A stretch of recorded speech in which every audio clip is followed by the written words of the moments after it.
Çox böyük, özümün şəxsən ona çox böyük hörmətim var. Haqq Səsi TV-nin rəhbəridir və Haqq Səsi qəzetinin də redaktorudur. Bu belə.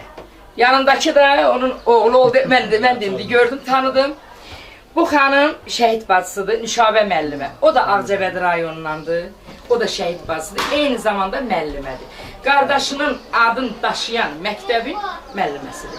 Çox həddindən artıq şəhid bacısı olaraq ictimai fəaldır. Bütün vətənpərvərdir, bütün tədbirlərimizdə demək olar ki, öndə gedən bir xanımdır. Bu xanım əslən Naxçıvanlıdır, bu da itkin şəhid bacısıdır. İtkin şəhid bacısı. 33 ildir ki, bunun qardaşından bir xəbər yoxdur. Aytəkin xanım, qardaşının adı Cavid. Cəfərov Cavid. Hələ də itkindir, bir xəbəri yoxdur. Arz eləyək ki, hamımız.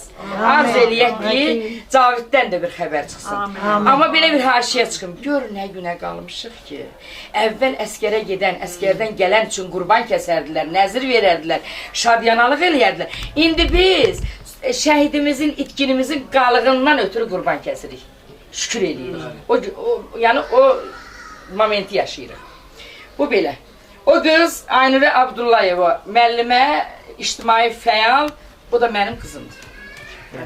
Başda oturan bizim qəhrəmanımız.